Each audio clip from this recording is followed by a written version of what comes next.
swaha tatsaviturvarenyam bhargo devasya dhimahi diyo yo nah prachodayat. Om bhurbhuva swaha tatsaviturvarenyam bhargo devasya dhimahi diyo yo nah prachodayat. Om bhurbhuva swaha tatsaviturvarenyam bhargo devasya dhimahi diyo yo nah prachodayat.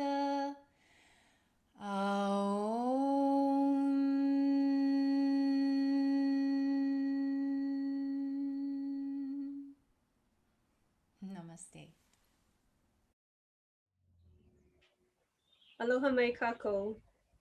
The Aloha chant was written by Pilahi Paki, and in it she shares qualities of aloha, qualities like kindness, of unity, of thoughtfulness, of humility and patience. And she shares this as a gift to the world from Hawaii. Akahayena Hawaii, lo kahia kulike, olu olu kamana o, ha'a ko kulana, ahonuia lana kila. Aloha mai na Hawaii, o ke aloha no ka mea nui. E o mai na Hawaii, na pua na leina mamo. Ala mai kalahui, laula kaulana. O mai kalehulehu, ha'aheo oe Hawaii, anua inu ke aloha. Aloha e, aloha e, aloha e. Aloha mai kako. Aloha, aloha, namaste.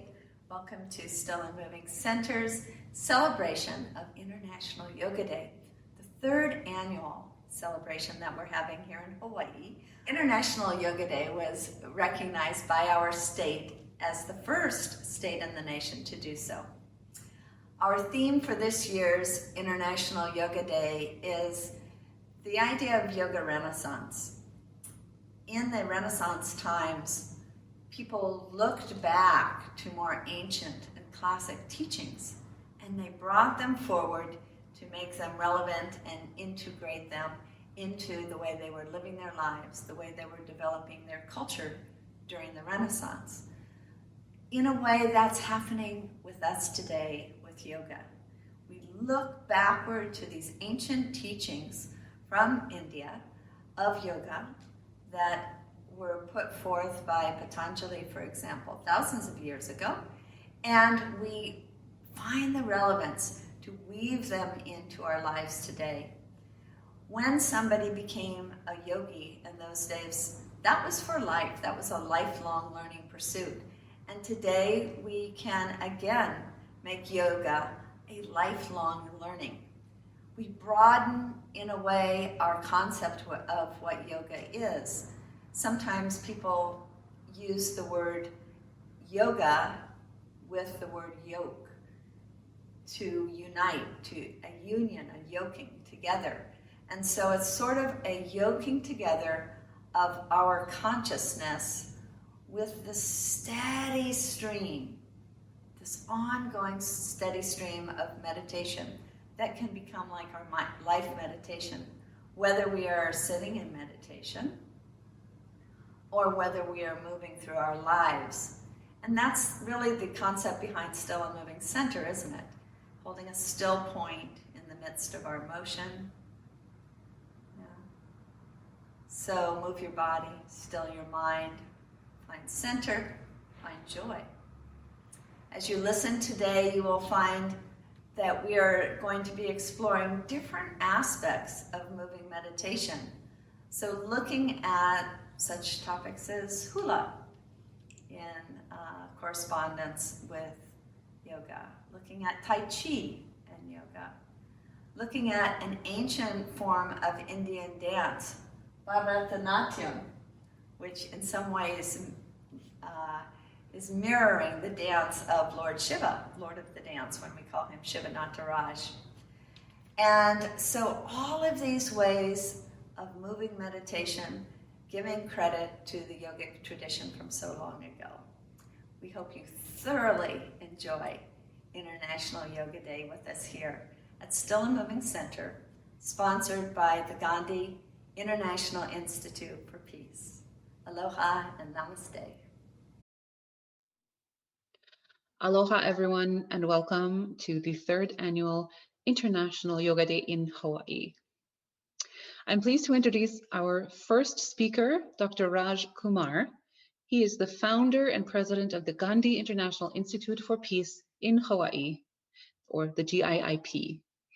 He laid the foundations for the GIIP on September 11, 2001, the day the Twin Towers were attacked by terrorists in New York City. Since then, the GIIP's mission has been to raise awareness about peace and nonviolence. Under Raj's initiative, he and the GIIP have initiated both Mahatma Gandhi Day and International Yoga Day into the Hawaii legislature. Please join me in welcoming Dr. Raj Kumar. Aloha and namaste. Namaste means I welcome you all and bow to God residing in your hearts. On behalf of Gandhi International Institute for Peace, GIIP, I would like to welcome all our viewers from Hawaii, US, and across the globe to our third annual International Yoga Day celebration. This was made possible when Hawaii's Governor, Honorable David Y. Ige, signed Yoga Day Bill HB 349 into Act 102 on June 25, 2019, making Hawaii the first state in the United States to get past such an important bill to raise awareness about yoga. Like last year, we had collaborated with Still and Moving Center again this year to organize, promote, and celebrate this event virtually. In keeping with the spirit of yoga and health experts' recommendations, we want to do our part to avoid spreading this deadly coronavirus pandemic in our communities. I would like to take this opportunity to extend a big mahalo to Renee Tillotson, Director of Still and Moving Center, and her team for making this event possible. I would also like to extend our gratitude to Honorable Senator Mike Gabbard and Senator Brian Taniguchi to issue a certificate from the Senate, State of Hawaii. As you are all aware, COVID-19 has drastically affected our way of life. COVID-19 has caused increased rates of isolation and unemployment, levels of stress and anxiety to skyrocket, and is taking a toll on people's mental health. One option is to take control of your mental and physical health through the art of yoga and meditation. Yes, yoga. Yoga was originated over 5,000 years ago in India. Yoga is the Sanskrit word for union. It creates union between the instinctive mind and the creator. It is a spiritual path to control the mind and senses in order to know one's higher self, giving a purpose in life, resulting in the ability to live in harmony in society with others and nature. A recent study published in the British Journal of Sports Medicine found that movement-based yoga, defined as any form of yoga where participants are physically active at least 50% of the time, such as flowing through poses or asanas, can positively impact how you feel. Our research shows that movement-based yoga improves symptoms of depression or improve mental health for people living with a range of mental health conditions, including anxiety, post-traumatic stress disorder, and major depression, said lead researcher Jacinta Brisley, a PhD candidate from the University of South Australia. So it is very good news for people struggling in times of uncertainty. Unlike some other form of exercise, yoga can be done at home with just a mat or watching a video, with no equipment, making it an ideal fitness choice while social distancing or sheltering in place.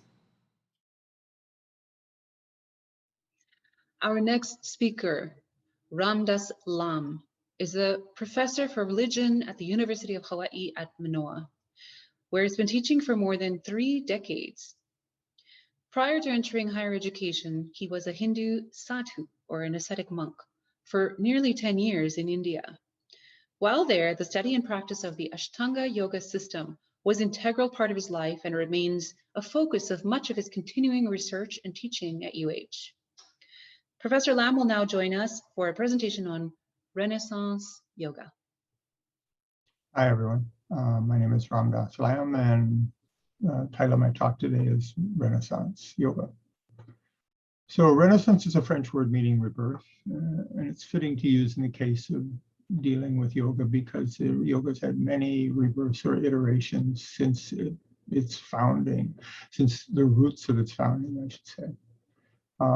And most of its history, it's gone through many changes, while maintaining essence and purpose of what it appears to have really started out to be and what its goal was. In my talk today, I'm going to take a brief look at the roots and practices that have come to be referred to as yoga and kind of to bring it forward to bring it today.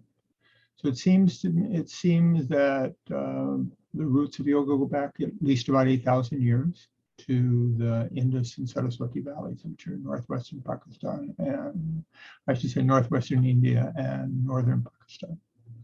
Archaeological excavations suggest to us that the culture there was one that was peaceful and relative equality. That doesn't seem like there was a real great hierarchy there at all. The society that evolved was one of peace, economic stability, and comfort. Both children and adults had time to relax, to play, games, toys were found, kids' toys and adult toys. It was here where there rose, in some individuals at least, a longing for something deeper, something more lasting than what the fleeting sensual pleasures can provide. And the people who began many of the practices we now associate with yoga are these people. And they likely had more of an intellectual, philosophical orientation, and thus they found value in really reflecting on the meaning of life. Eventually, several of them appeared to have left material society in which they were living and seeking the seclusion of the forests and the nearby mountains to aid in their attempt to turn their gaze within. So an early form of pratyahara. Over time, these groups of individuals evolved.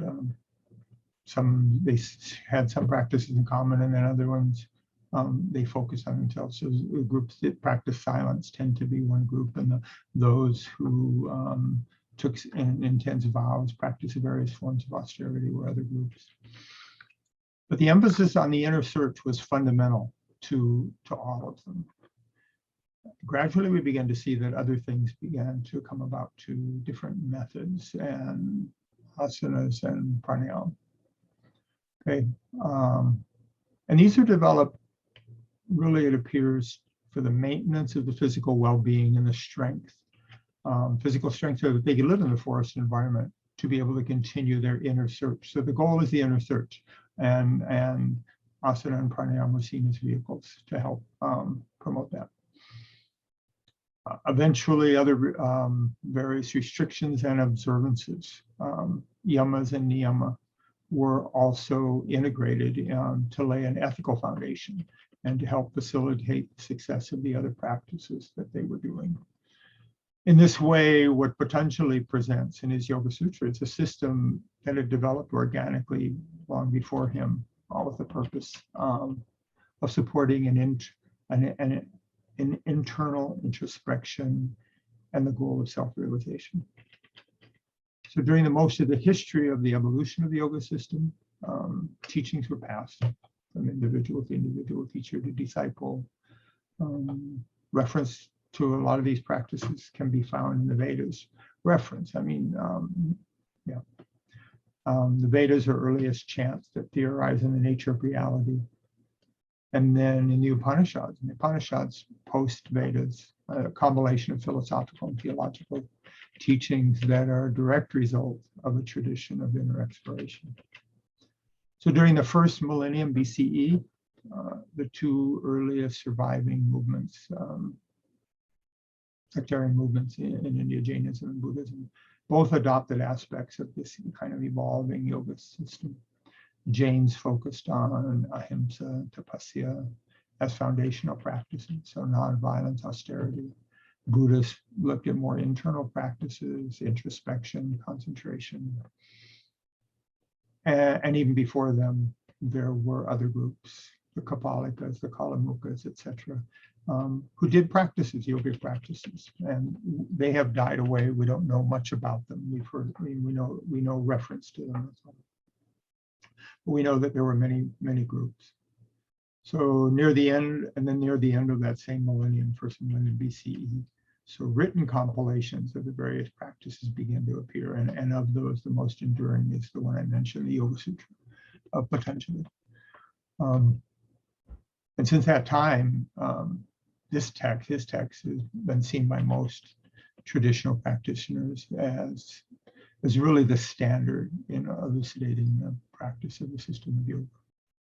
And the significance of the text is that it systemizes and organizes diverse practices that have been a part of the life of ascetics for millennia.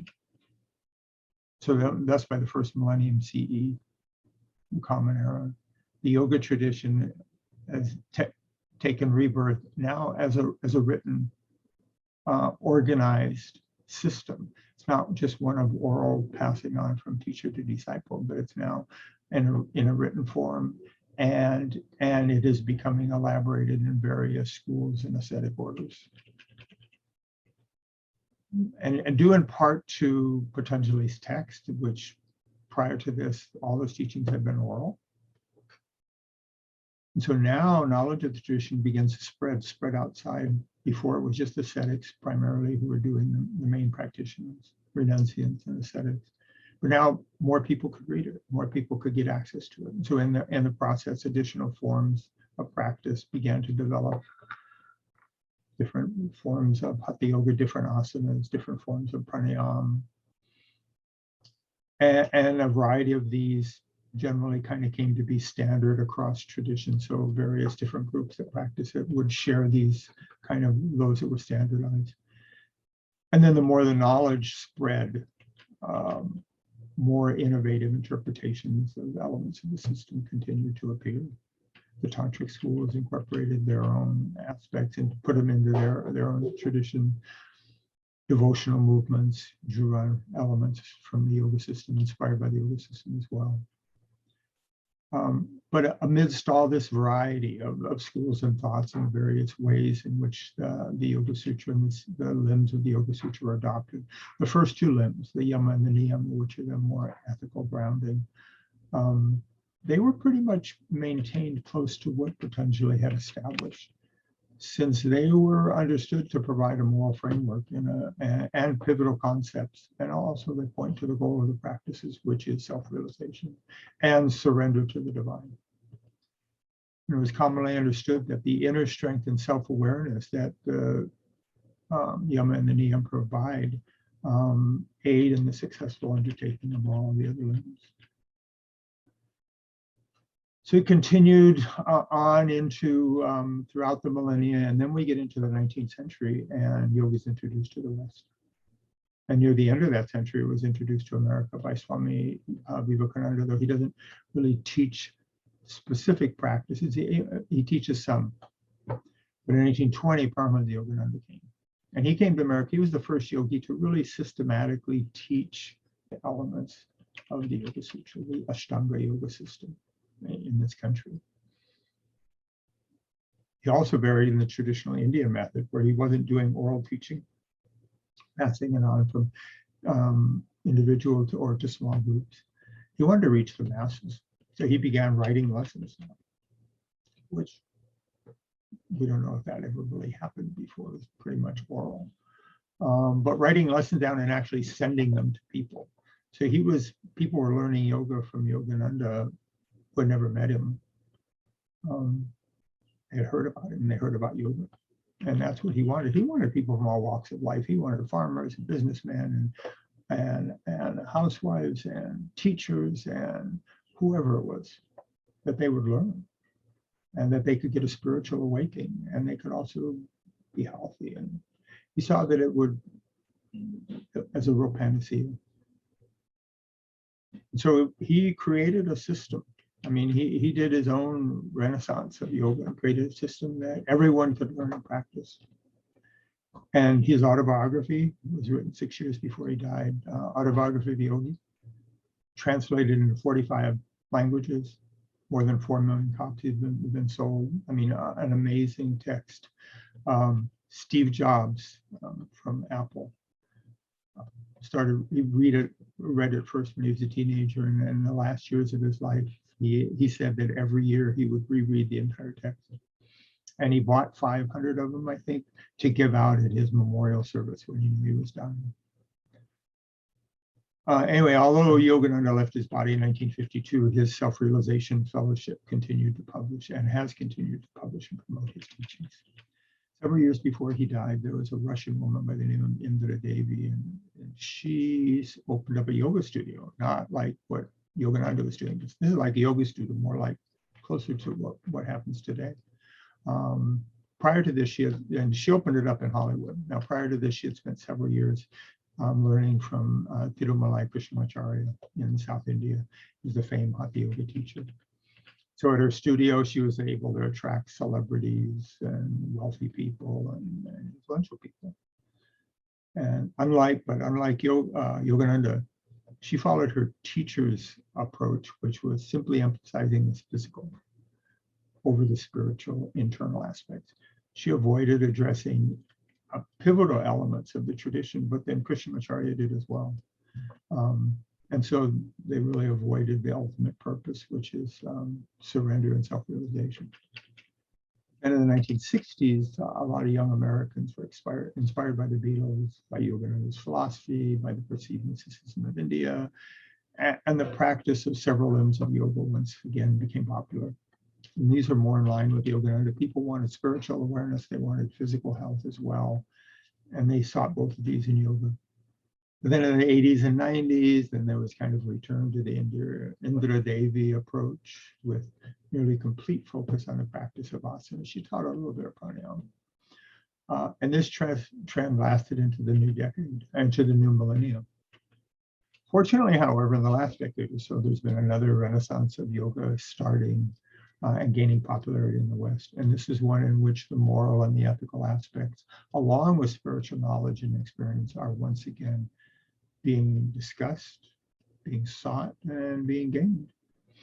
Even at public universities now, we have Hatha Yoga classes, as well as courses on Pratyahara and Dharana, the latter of which are referred to as mindfulness. They're taught in like psychology departments, etc.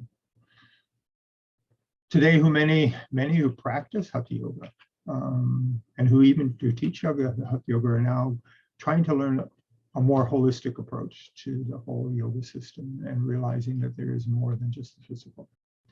So this rebirth of yoga has the potential to bring about another renaissance, not only in the practice of yoga, but more of an interior focused approach to thinking and being for people. More people are able to reconnect with the spiritual and the physical.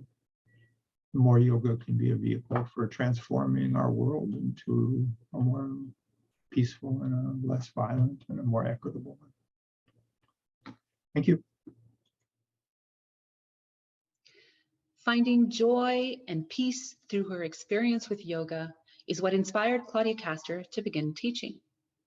She has extensive training in a variety of lineages, including Hatha, Kundalini, Tantra, Bhakti, Vinyasa Krama, Zen, Yin, as well as the healing science of Ayurveda. Claudia truly enjoys synthesizing all of these wonderful teachings with her own vibrant approach to create unique classes. Her passion revolves around inspiring students to live their full potential with an open heart and a receptive soul. Claudia's presentation today covers the notion of yoga and nutrition. Aloha, my name is Claudia Castro. I teach at the Still and Moving Center in Honolulu, and I teach yin yoga as well as restorative yoga. I was asked to speak on yoga and nutrition. It's a huge theme, of course, so I'm just going to have a very small little insight for you. Yoga, of course, most of us are familiar with. You might be familiar with the physical aspect of yoga. Yoga is truly a spiritual practice. Yeah. Ayurveda, which addresses more of the nutritional side, is a sister science to yoga. And we believe that in the old days, Ayurveda was taught first before yoga. So knowing this just upfront is a good way to get in there. Most of us today experience yoga in the physical form first, which is perfectly fine. You know, it's a necessity as well. This information that I'm sharing with you is based mostly on Dr. David Frowley. I've also researched with Dr. Robert Swoboda. So, but most of this information actually comes from Dr. Frowley. Yeah, so you can look up his books. He's quite impressive, very knowledgeable, and super fun. So if we think about how can we create this balance, because Ayurveda, the science of life, is about balance. Yeah, yoga is about union. You've heard those terms before. So how do we create this in the best possible way on an individual basis? So number one is we need to know what is our constitution. And I'm not going to go into detail now, but each one of us has a very specific constitution. So you need to figure that out. Based on that, the season, the location where you are, and perhaps also most importantly, what life phase are you in? Yeah, what age? So these are all things to take into consideration when you apply this. Food is important. What we eat, we become. We all know that. So would it be better for me to eat something that is locally grown, fresher, rather than something that gets shipped where the prana or the life force is dispersed already or very weak, yeah, or maybe not even there at all? Preparation of that food is important. How do we prepare it? Do I cook it to death, or do I steam it, or do I eat it raw? Again, not everybody can eat raw. So you have to keep that in consideration. You can't just say, well, I'm going to go to a raw diet. Yeah. Eating a plant-based vegetarian diet is the best, seriously, not just for you, it's the best for the planet. And I know there are many people that like to eat animal foods. You know, I'm not judging you, definitely not, but try it, try and see if it changes how you feel. Try it out. And when I say try, don't do it for 1 or 2 meals. You're going to have to do this for at least 6 months to feel a difference. It doesn't happen in 30 days. Yeah. So it's essential. Now, the food is also composed of herbs. Herbs are food. Yeah. So we can adjust our diet, enhance it if you want. So enhance the digestion, make the digestion more effective so we can actually assimilate the foods.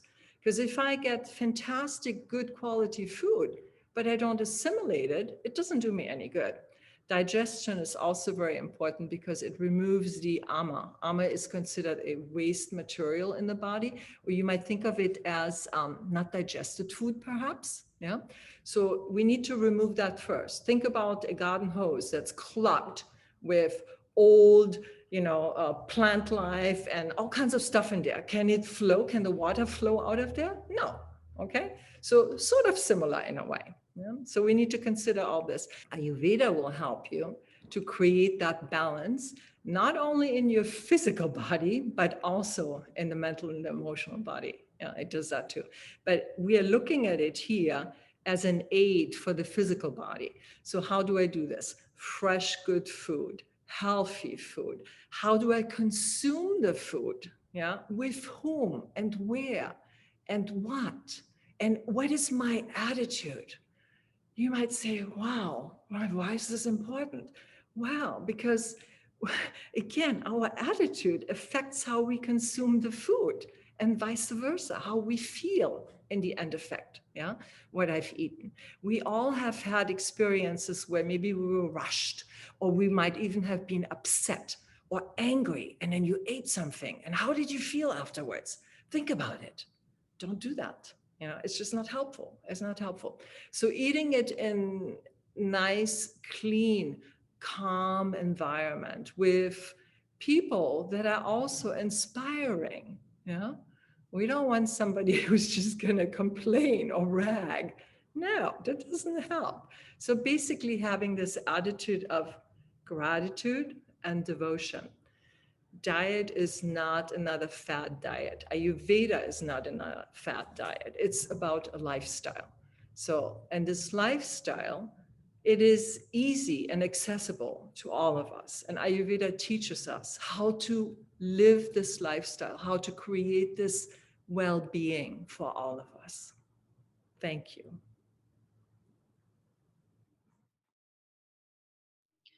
Marla Wall was a professional dancer who traveled the globe extensively, performing and teaching.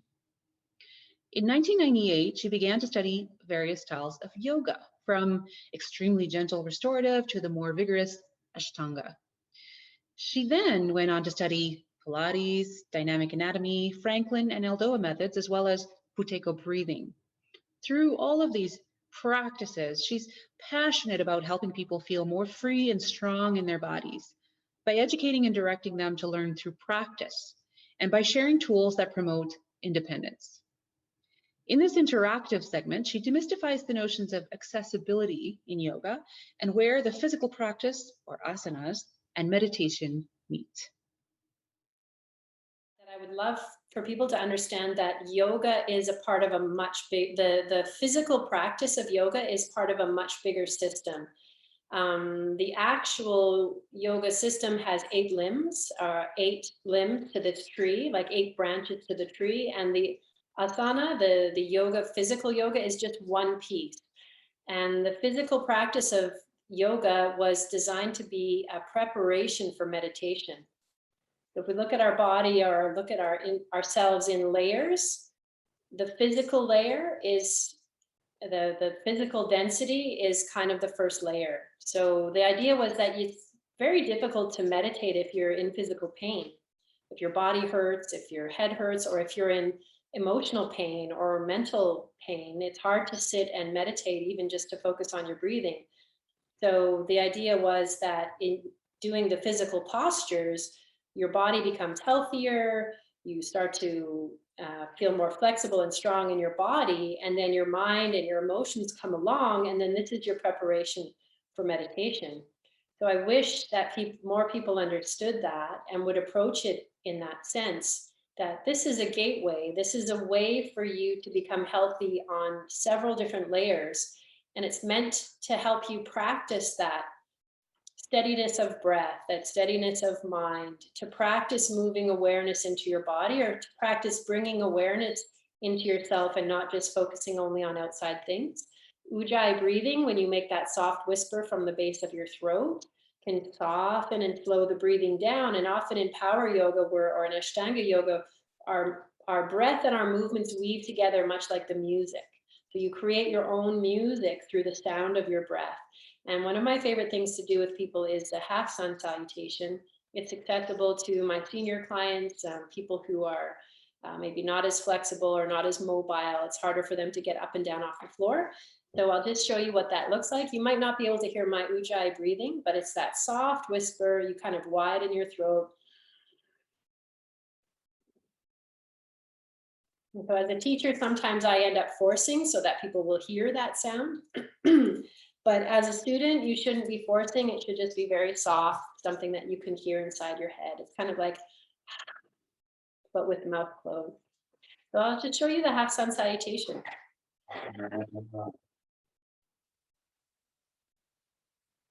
So we would inhale and open the arms up.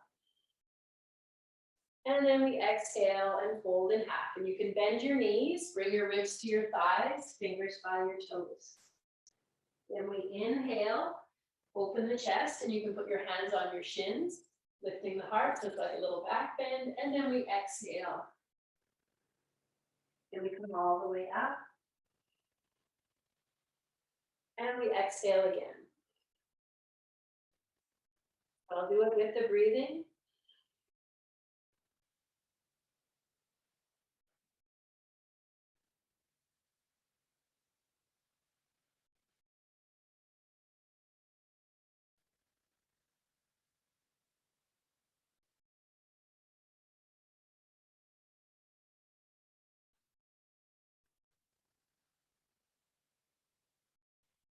So it's a nice way to weave and intertwine your movements and your breath together.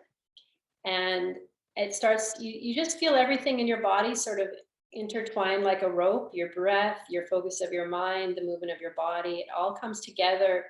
It starts to feel like a moving meditation. And in that way, it really shows us how yoga can prepare us for meditation. David Sanders began his personal yoga practice in 1976 and has since embraced several styles and specifically teaches at men's yoga retreats. He has been a yoga teacher at Still and Moving Center since 2011. He joins director Renee Tillotson today for a discussion about the elusive flow state. Good morning, David. I am so glad that you are joining us. This is a rejoining since you have actually been with Still and Moving Center for about 9 years teaching yoga.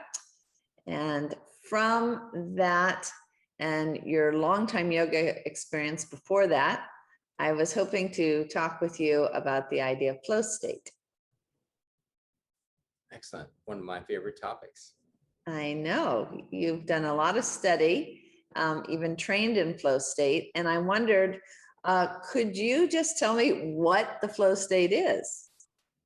Sure. Flow state is we call it a non-ordinary state of consciousness, where we seem to be at our best. We feel our best, we perform our best. It's a time of high productivity, and there's associated brain chemistry that goes along with flow state. It's a cycle that one steps into, and also one that goes away and comes back another day. It's somewhat elusive, but for everybody who's been there, they want to get back. So it feels great. Feels great, yeah. Okay. So you mentioned that it's elusive. However, is it possible to encourage it, and how and when does it happen if it does? Great question. Elusive is a good word for that, and there are a lot of research has been done on this. There's a Russian researcher, Mihaly Csikszentmihalyi, I'm probably mispronouncing his name, but he refers to two conditions that he creates a grid, performance on one axis, or expertise on one hand, skill, let's say, and challenge on the other. And when we're in an activity that challenges us at an appropriate level, it seems to push us a little bit to our edge. It creates this notion of a zone where our challenge is a little bit above our skill level.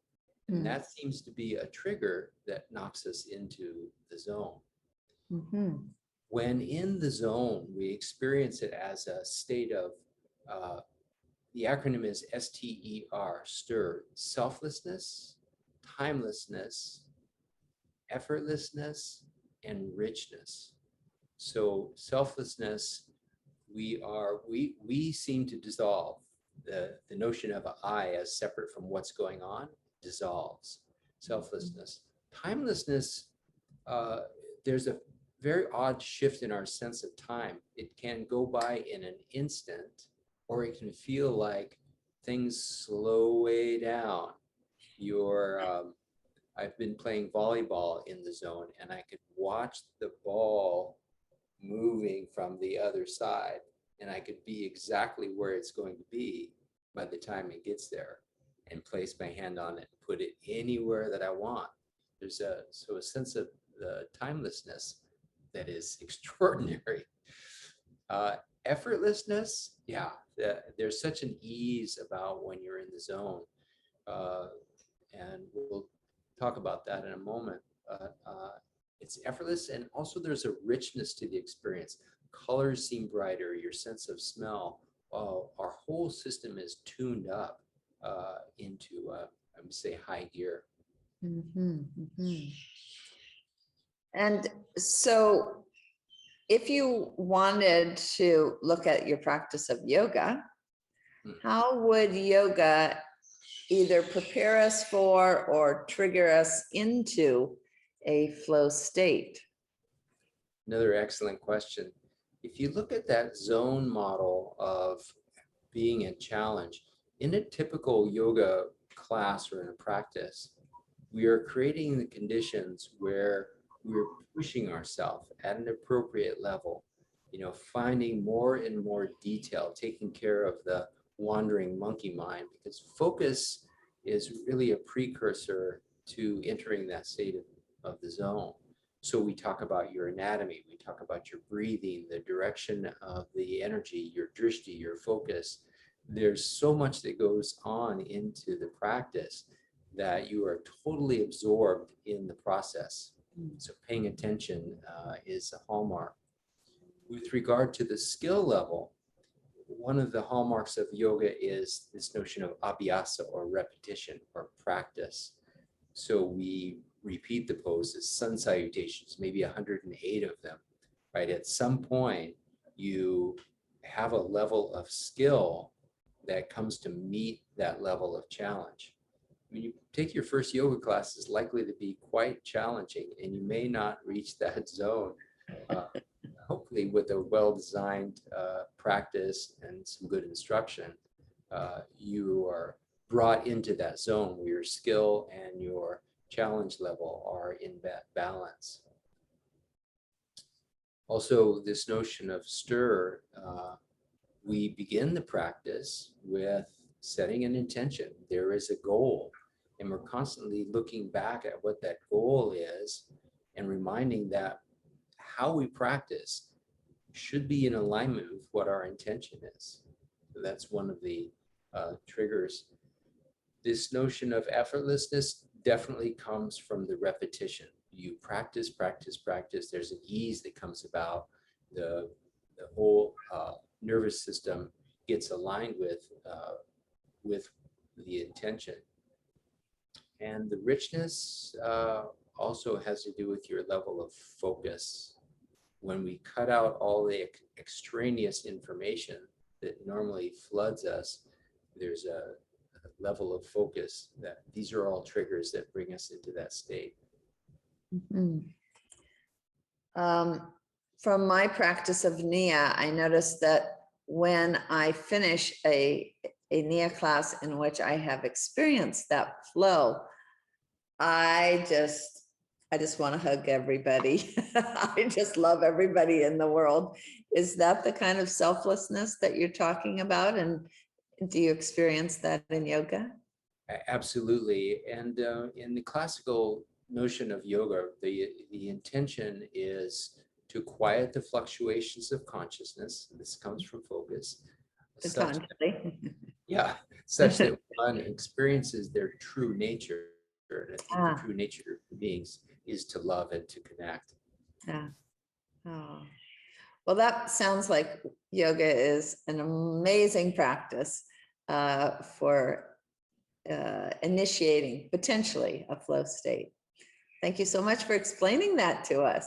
Sure. There's a couple of resources I'd like to mention. There's a book called Stealing Fire by Jamie Wheel and Stephen Kotler that is all about their research with the Flow Genome Project, and also the classic book called Flow by the Russian researcher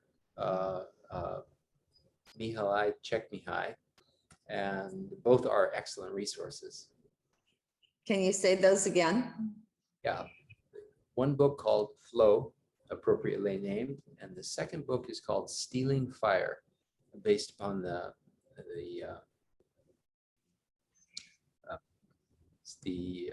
Prometheus legend. Ah, okay, great. Thank you so much, David. Thank you, Renee. Aloha. See you in class. Namaste. Yes, see you in class. Elizabeth Lentz Hill's students love the joy, humor, and freedom of expression in her classes. Her classes inspire students to think about dance and life in new and exciting ways. She grew up in Hawaii and is happy to be home dancing in the place she loves. After more than 20 years of experience performing, teaching, choreographing, and promoting dance. She's just recently joined the faculty of Still and Moving Center, where she teaches Return to the Bar. Here, she invites us to imagine the link between yoga and the creative process. Hi, everyone. I'm Elizabeth Lentz Hill, and I teach Return to the Bar at Still and Moving Center. And I wanted to share with you some of the ways that yoga has overlapped with the creative process in my life. Have been a professional dancer, educator, choreographer for many years. And so I've had different times when yoga has been a different practice or an important part of my life, off and on throughout my dance career. And so you probably are thinking very naturally there's an overlap between the physical practice of dance and the physical practice of yoga as well. But the part that I was really thinking about today is just how creative all humans innately are. Whether it's choosing what we put on each morning, whether it's choosing what we make for dinner, whether it is singing a little song to ourselves as we're walking down the street, humans are constantly creating. And so the process of yoga and the process of creating are also very intertwined, I believe. And the two main things that I think are really important for a creative process of any kind, whether you are a regular human painting a room or whether you are a highly trained artist of any genre, the two main things are discipline and paying attention to inspiration. Discipline means you've got to have the time to do what makes you happy, to do that creative thing. And that is the same as having a yoga discipline. At the same time, you also need to be aware of what is inspiring you. What's catching your mind? What's catching your creativity right then? Because that is what that spark is that allows you to share your own voice. And the way that I've found that through yoga is actually by really paying attention when I'm in a pose. So right now I'm going to do eagle pose, just sitting right here now. It's one that's always been a little challenging for me, but so I always find something in it. So I'm going to just be an eagle, and I'm going to take a moment and get myself centered. And then I'm just going to really tune in to what I am experiencing, what kind of cravings or notices of movement or breath or anything we'll find. So I'll be quiet for just a moment, and then I'm going to start telling you what I'm experiencing.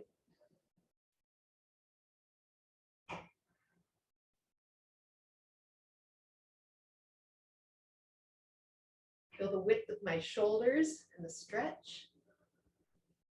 Feel the push of my arms against each other. And of my knees trying to wrap around each other.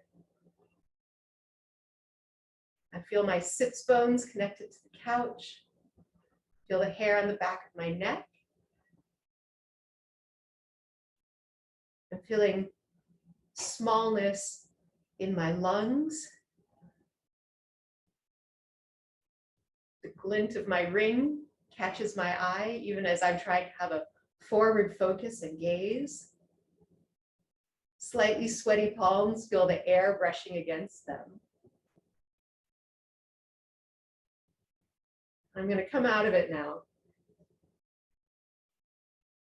And the practice of tuning in, I could certainly now take this into any kind of dance movements and allow that physical practice to inspire whatever it is that I feel like creating them, from the constriction, from a sense of glint, from twist, but also just the practice of tuning in can allow me, when I am making a spaghetti sauce, to say, I suddenly have this craving to have this other spice to come and put this in here.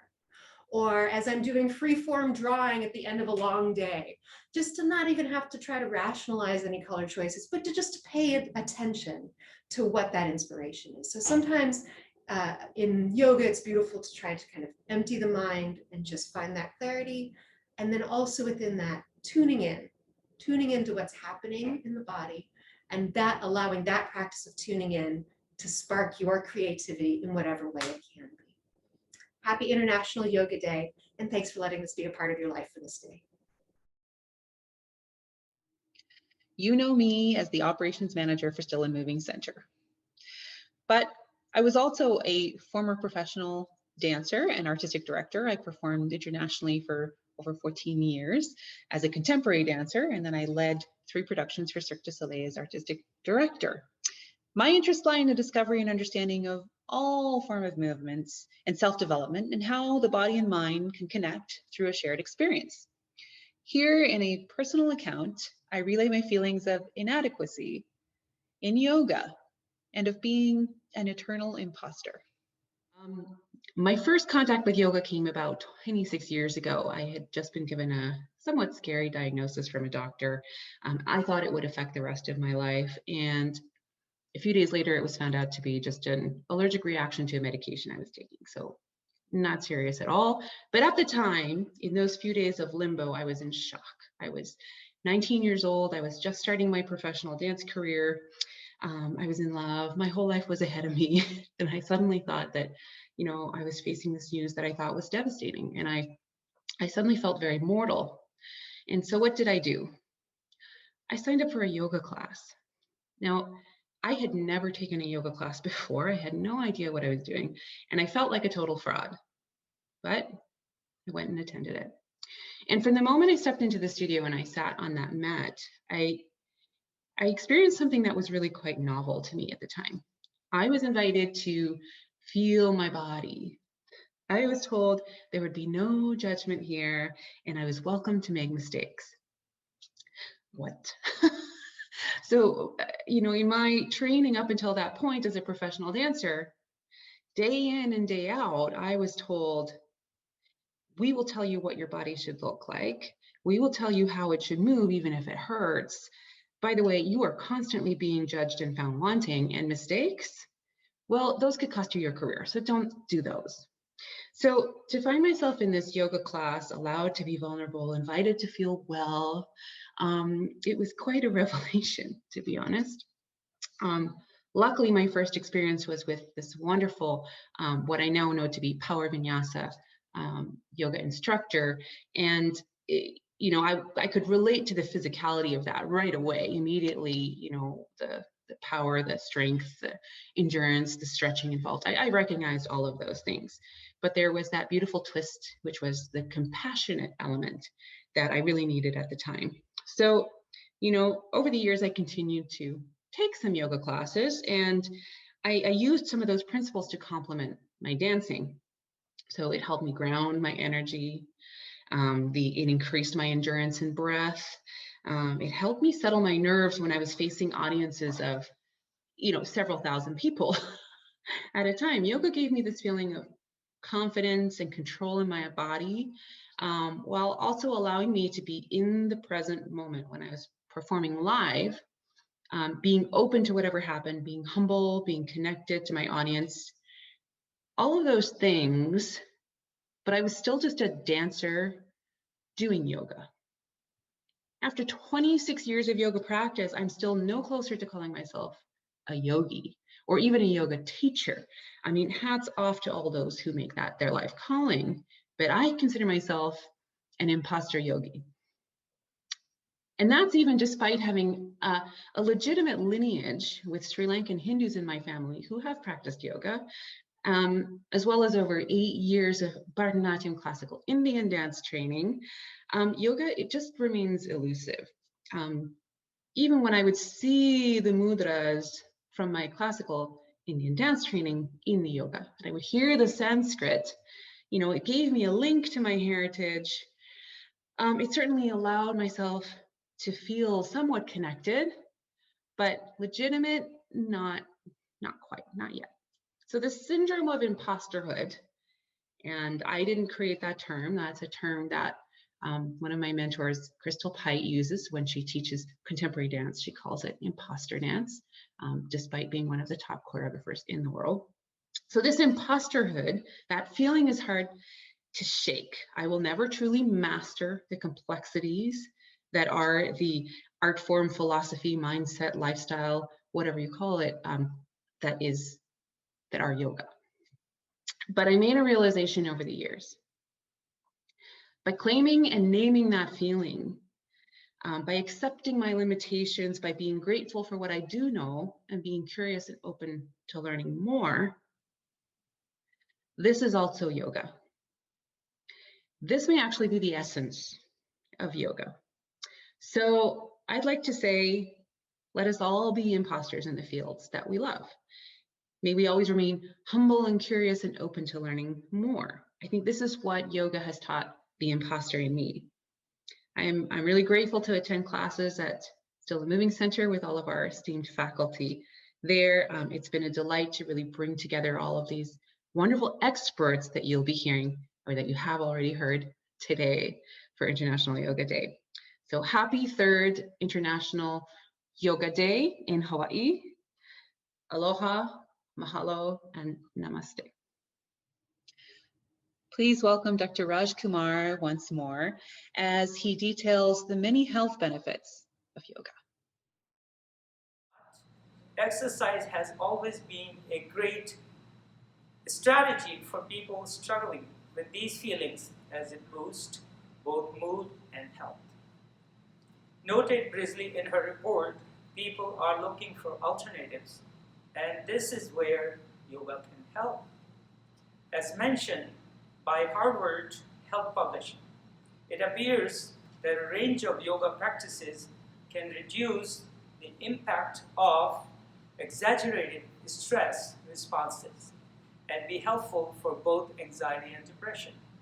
Functioning as a self-soothing technique by reducing perceived stress, yoga can help reduce heart rate, lower blood pressure, and ease respiration, something many of us use right now. What neurologists and physicians are finding out is that our body and mind are not as separate as was thought. Body and mind are interconnected. Whatever happens at the mental level, it affects the body, physical level. Whatever happens at the physical level, it affects the mental and emotional levels. Core Power's Chief Yoga Officer, Heather Peterson, has said, to well plus good. Addressing your mental health practices in conjunction with your physical health practices is the key to raise your baseline of well-being. She added, in my 20 plus years of practicing yoga, I have found that yogic breathing has calmed my mind in the most stressful of times. What's so great about yoga is that it's universally available to everyone. It is not geared toward a specific age group, and the poses can be easily modified for different skills level to accommodate someone's injury or condition. The best part is there are many styles of yoga ranging from high activity to relaxing options. As mentioned on several websites about yoga, both exercise and mindful meditation have been shown to help reduce feelings of anxiety. Yoga is the perfect solution, as this stress reduction technique has been shown to have benefit, number one, increase flexibility and balance. Not only does yoga loosen the tight muscle and fascia, adding stability, flexibility, and balance, but you will also see aches and pains disappear as tight muscles heal and relax. Number two benefit, improve fitness. Though a common misconception is that yoga is not a real workout, you might be surprised at how high your heart rate can climb and the physical result you will notice. It is called a practice because it's a journey to understand, improve, and master the poses, asanas. You will build muscle, increase your endurance, boost your lung capacity, and improve your bone density. It is a great low impact way to build up your fitness. Number 3 benefit, better sleep quality. Many of us are having trouble sleeping these days, and yoga can certainly improve sleep quality. Not only does it provide a relaxing, soothing environment where our bodies and minds can shut down, it also provides downtime for our nervous system, allowing our bodies to relax into a deeper, more restful slumber. This is a great way for people who might be struggling to get a good night's rest after a busy day at home with their kids. Number 4 benefit, improved focus. Yoga is even good for the brain.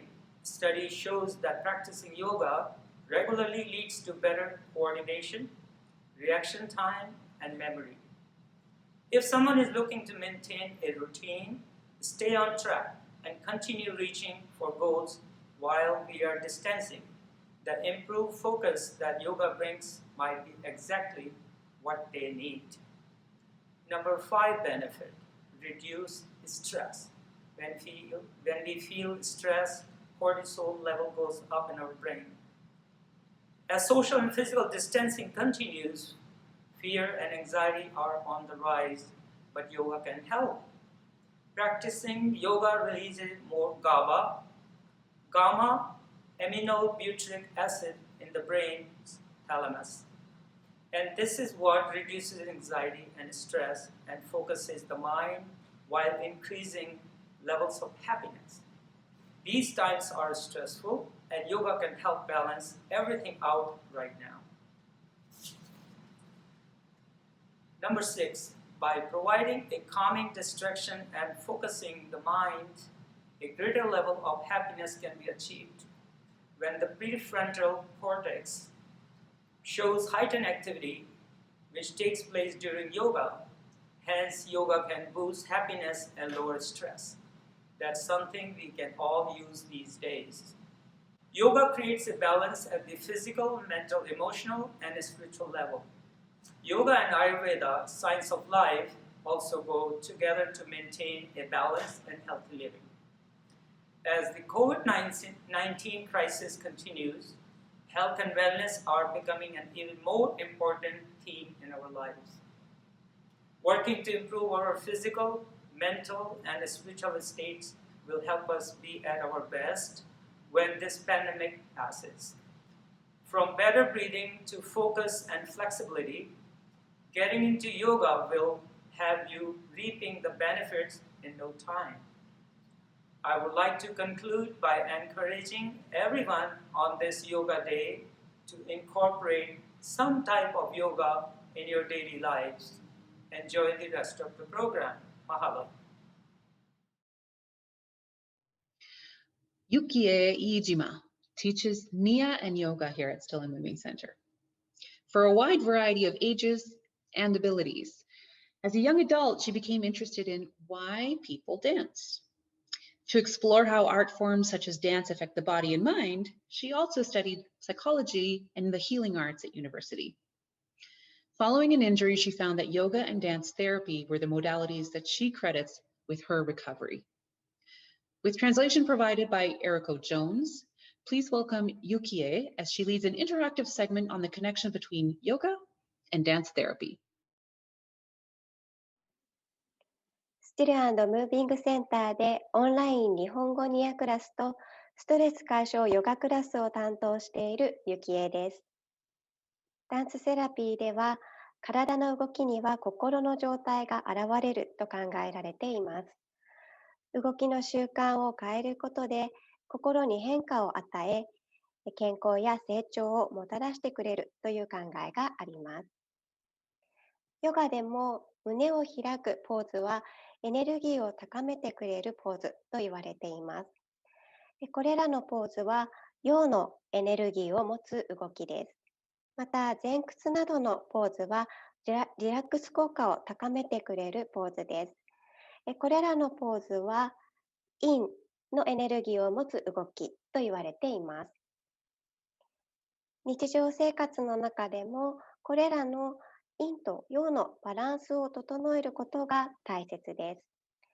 今日は少しダンスムーブメントのような動きを加えた陰と陽のバランスを整える呼吸法をご紹介します。これからご紹介する呼吸法は立っていただいても座って行っていただいてもどちらでも大丈夫です。立っている方はまずはしっかりと足裏で大地を感じていきましょう。座っている方は座っているお尻部分で大地を感じていきます。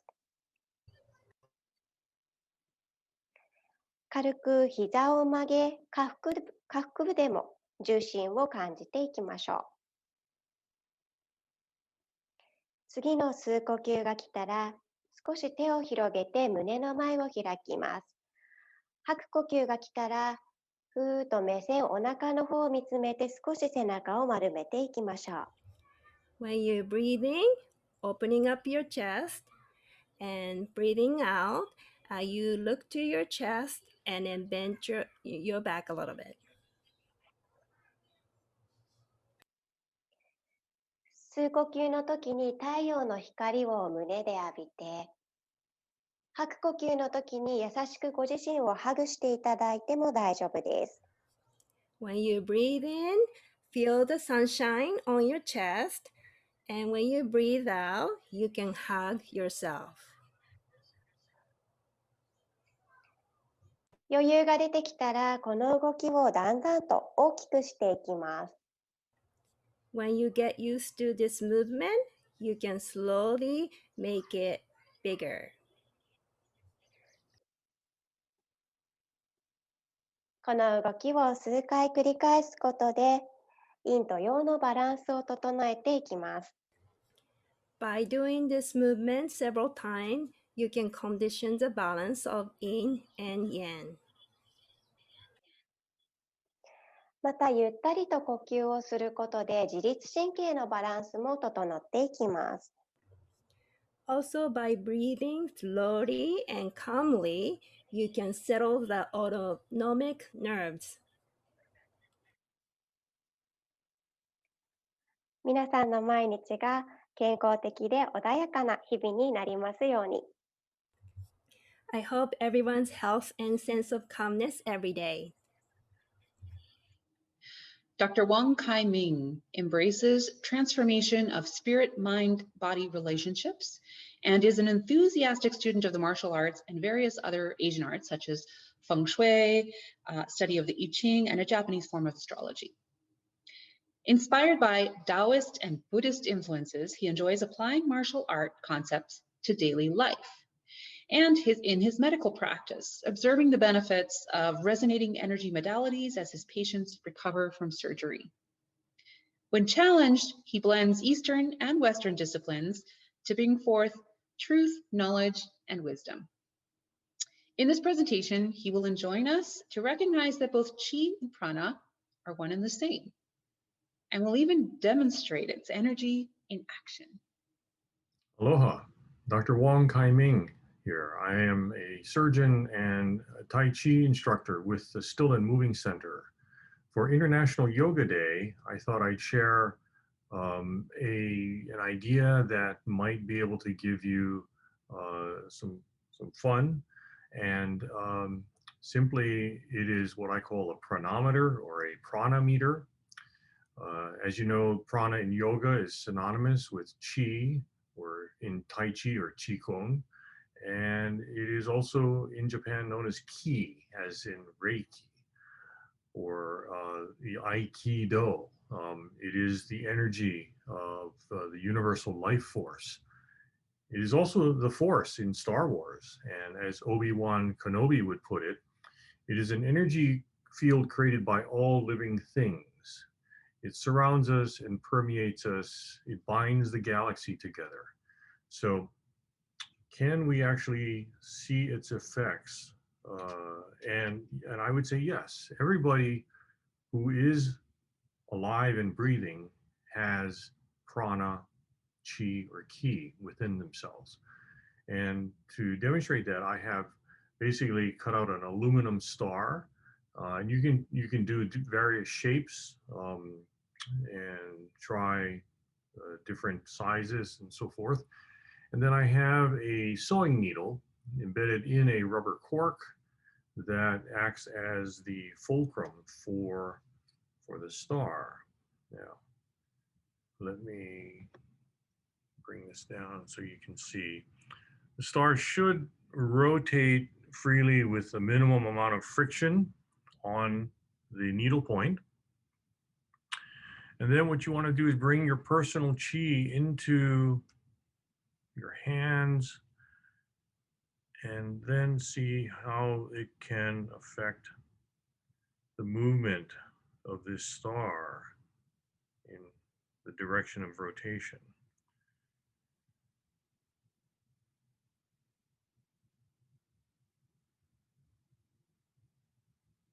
So I'm trying to get it to rotate in the direction of my fingers, directing the energy toward the points.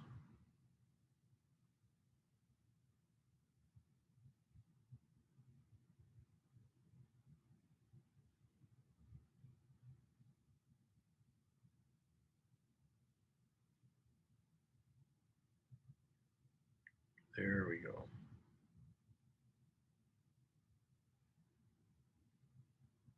Let's see if we can get it to turn around.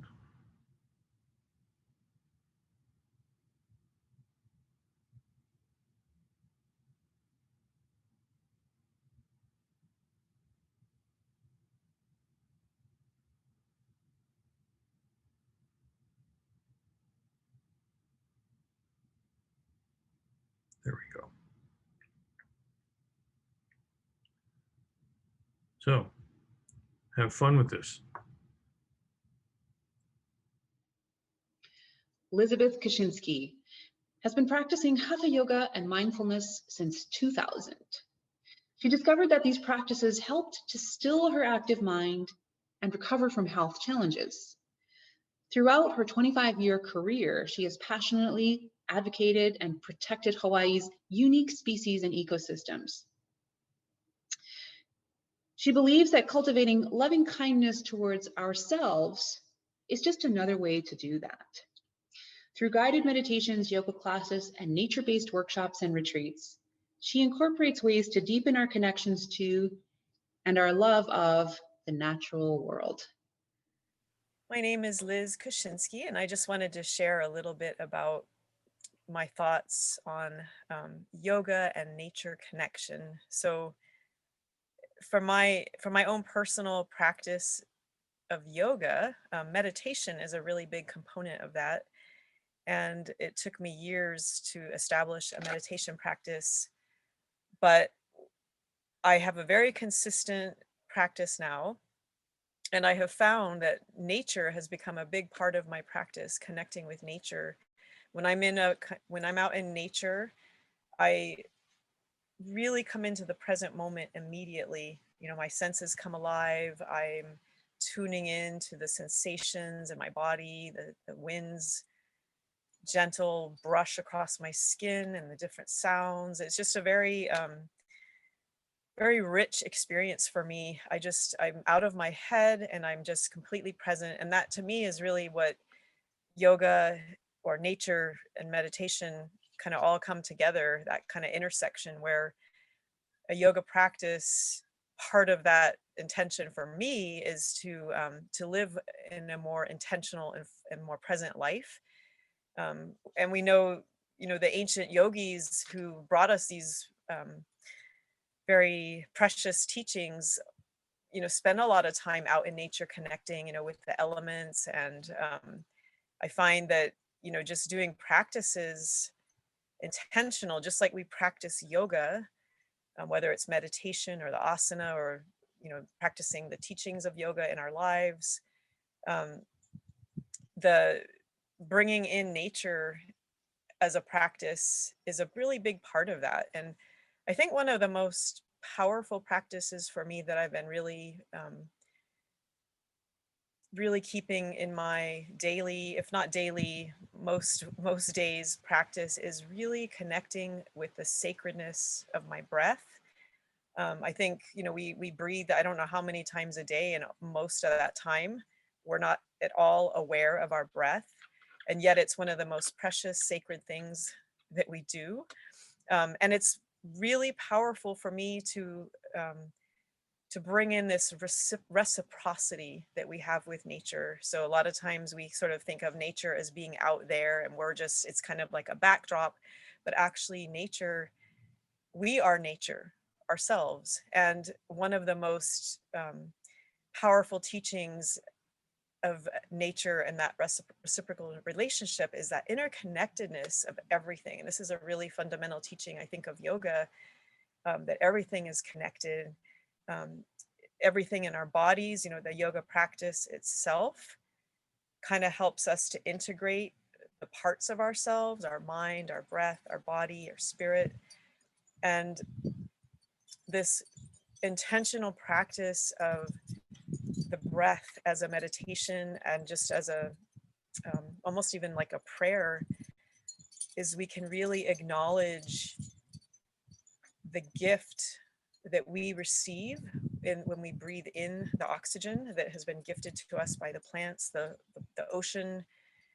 And then as we exhale, we return the gift back to the plants through our expiration, through our the carbon dioxide that we emit. And this is a very, very sacred relationship. And yet, I don't know about most people, but I know I don't even think about it most of the time. And that is, for me, that sort of intersectionality, I think, of yoga and nature, where there's just more reverence that I have for everything in my life, or I at least try to practice. One of the things that I would suggest is, and I try to remind myself this too, is to bring a daily practice together, such as this breath meditation, this sacred reverence for our breath and that relationship that we have with other beings, and even not just with the plants, but with the other beings that also breathe that oxygen. Or find another practice or practices that you can find in nature to bring into your yoga practice to enrich it, and then also to bring it into the parts of your day, so that we're not just practicing our yoga on the mat, we're taking those practices into our lives. Most often found on the end of an email, answering our complex questions about payroll and scheduling, Sonia Saronan is also an accomplished dancer of the classical Indian dance form Bharatanatyam, which she studied in India and Sri Lanka for over a decade. In Honolulu, she also received a master's degree in dance ethnology from the University of Hawaii at Manoa. Her more recent exposure to yoga is detailed here in a lovely anecdote about the connections she has since found between yoga and Bharatanatyam. A few weeks ago, Renee asked me whether I could talk a little about yoga and Bharatanatyam. And of course I said, yes. I have studied Bharatanatyam for almost 30 years now, and I have some basic, very, very little knowledge of yoga, so why not? It's interesting, it's exciting. And so I pulled out my books to read up on the topic, and pretty soon realized there's just no way I can do this any justice, not right now. It's just so vast. Both are, very, very old physical disciplines. Both are spiritual disciplines. They're both embedded in a whole philosophical system. It's just no way. I decided that all I can do is just share some very personal experiences, and I will do that. So as I said, I've studied Bharatanatyam for almost 30 years. I have started yoga classes just about 1.5 years ago. And that was kind of by chance. This teacher offers kids classes, which my son liked really, really much. And then she had to pause the kids classes for a while. And I decided I'll just join her adult classes because I was worried I might miss the restart of the kids classes. And I was there, some balancing pose, trying not to fall on my face. And she came up to me and said, so which tradition or which kind of yoga have you been practicing all these years? I said, no, I haven't. No yoga, just a class here and there. And I could see that she didn't believe me. And so I said, but you know, I have undergone a very rigorous dance training, many, many years. That's probably. And she said, no, that's not what I mean. And then she had to move on because all the students were in this wobbly balancing pose, and she wanted to get them out with a certain element of grace, I guess. So we continued our discussion a little later. And yeah, well, she said, the dance training, this is not what I meant. And I think I knew what she meant. I asked her. And it's, yeah, she said there is an inner quality of movement or a physical awareness that she could see in my little bit of practice. And she said, that's yoga. That's not from dance. You get strength, flexibility, maybe balance, but you don't get this. And I said, well, I guess I do. But I knew what she meant. I absolutely knew what she meant. And I think now let's move 25, 30 years further back in the past into my dance classes. And there is a few aspects that come to mind that I was reminded of when I had this very, very short conversation with my yoga teacher. One is that we never had a mirror in the class. My teacher always said, your mind is your mirror. You need to look inside. You need to learn the movement from the inside. You cannot rely on the outer form. And if you look at the mirror, your mind is far away. It's ahead of you, or it's opposite you in the mirror image, but you need to learn from the inside. And yeah, and it worked. Another thing is that she hardly ever demonstrated movements. She would suggest movements, she would tap out rhythms, but she would never dance them full out or dance with me or anything like that. It was more like a suggestion. And then from that I would fairly soon gather what I was supposed to do or how it was supposed to look like. And then I was practicing it, sometimes for a week, sometimes for 2 weeks, until I had this, very often I had this moment that I realized, okay, this is what she means. There was just a spark of realization, or sometimes I say, I have tasted the movement. Now I know. Now I understand it, but I understand it from the inside. And invariably, when I had this sense or this feeling that, oh, now I understand it, she could see it. So we had it, I don't know how many times in class that I was practicing for days, for a week, for 2 weeks. And then all of a sudden she said, now you got it. I mean, if I have really understood a movement, just as if a veil has lifted and I can see there's a core or the truth or something inside a movement, and I can see it and feel it and experience it and live it in my body, it stays for me. I never lose it. So if I don't dance that movement for a year or 2 or 3, it's still there. I think that is, for me personally, where dance and yoga meet, because this is the same process I undergo when I practice yoga. I get into a pose, I put my body, my mind, my heart, anything into that pose, and I feel it's a really big blessing to be able to learn this way and to get this taste of something much greater than a movement, a turn, a jump, or a split. And yeah, that I can say that is for me where dance is really a form of yoga, or right now where I don't spend much time dancing, yoga has become a form of dance for me. Thank you. We would like to take the opportunity to thank all of our participants and you, the audience, for sharing in this very special day today. To close, please enjoy this final segment that was recorded last August as part of a complete introduction to mantra workshop led at Still and Moving Center by Zinni Ogerseg. Zinni promotes the yogic way of life beyond the yoga practice on the mat. Her own daily practice involves meditating and chanting daily, studying the source texts of yoga, practicing Srividya, and teaching yoga classes.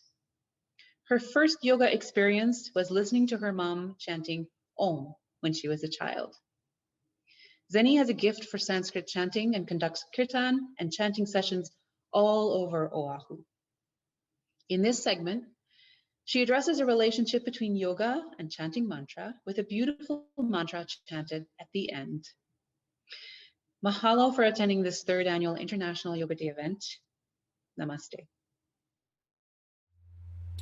So the power of a mantra is in the effect, not in the literal word for word meaning. The meaning is secondary, and this power can only be realized through japa, which is the repetition of the mantra. So mantra is not like, oh, I chanted this mantra once 10 years ago. No, this is something that you would do every day if you feel that you were drawn to this part of yoga as a form of meditation or spiritual practice, or you're just curious, you know. It's like working out. This is a sonic workout. You know, you don't say like, oh yeah, I worked out once last month. Like you have to do a little bit every week, every day. So now let's explore some other mantras. In the yoga tradition, Soham is a mantra that is used to quiet the mind, and it means I am. And then if you feel connected to Shiva, who is the god that is attributed to creating yoga, yoga comes from Shiva, you can identify with Shiva, who mainly represents transformation, and it also represents our higher consciousness. So the Soham mantra is also the mantra of the breath, according to the Upanishads, which are part of the Vedas. So you literally would sit and chant. You could do it with your japa beads. Soham, Soham, Soham, Soham. Now, why we say I am, it's one of those mysteries. In the Bible, when Moses asks God, when God appears to him in the form of the burning bush, and God is telling Moses to go to the Pharaoh and let the Egyptians set free the Israelites, right? He says, well, who do I say sent me? What is your name?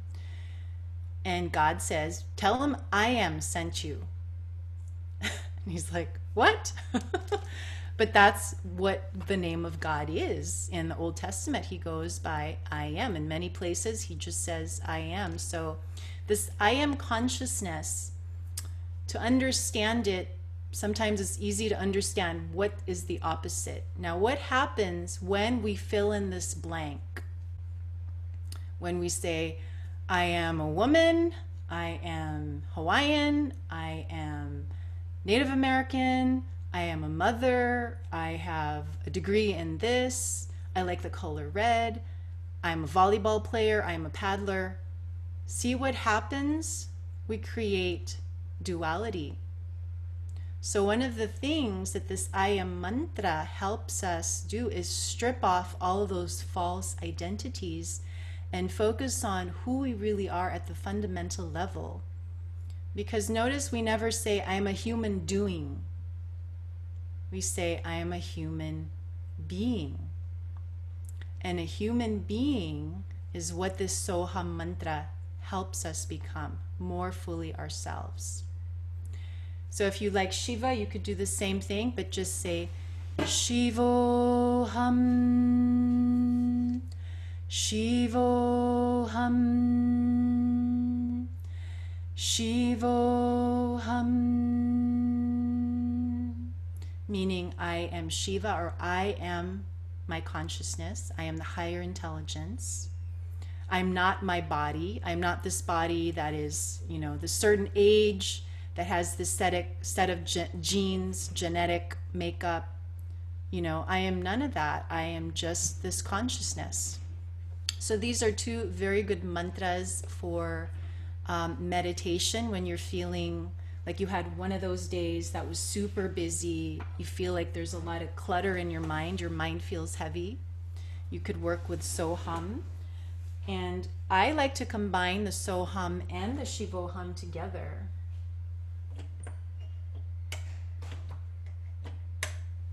So let's give it a taste. Soham Shivoham Soham Shivoham Soham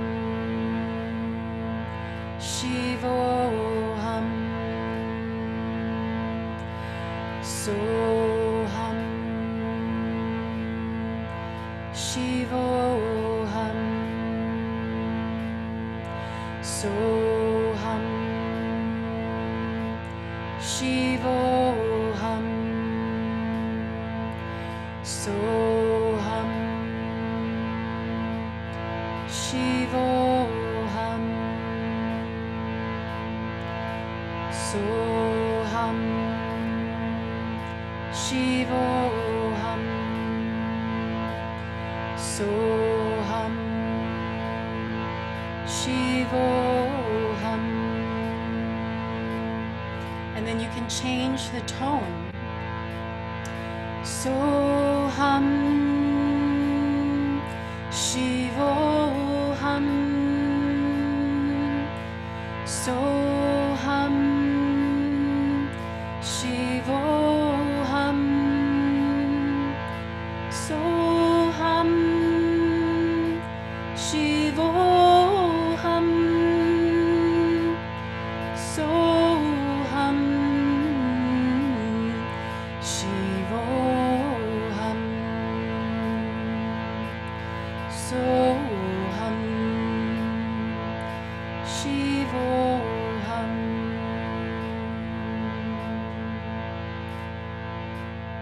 And then the next thing you know, 45 minutes have gone by and your problem that was bothering you isn't bothering you anymore. Yeah, so let's close together with one round of Om. Actually, no, let's do 3 rounds. 3 rounds of Om. So taking a deep breath in.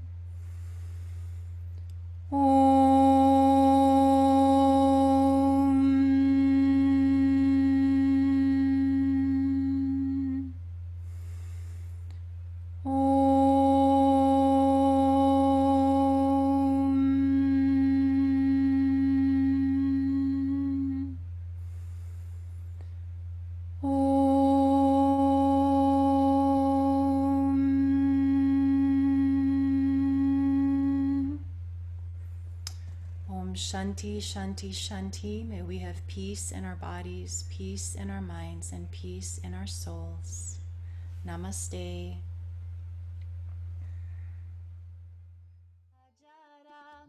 Sitaram, Sitaram, Sitaram, Sitaram, Jai Sitaram, Sitaram, Bhaja Pyare Mana Sitaram, Sitaram, Sitaram, Sitaram, Jai Sitaram, Sitaram, Sitaram, Bhaja Pyare Mana Sitaram, Raghupati Raghava Rajaram, Raghupati Raghava Rajaram, Raghupati Raghava Rajaram, Raghupati Raghava Rajaram, Sitaram, Sitaram, Sitaram, Jai Sitaram, Sitaram, Sitaram, Bhaja Pyare Mana Sitaram.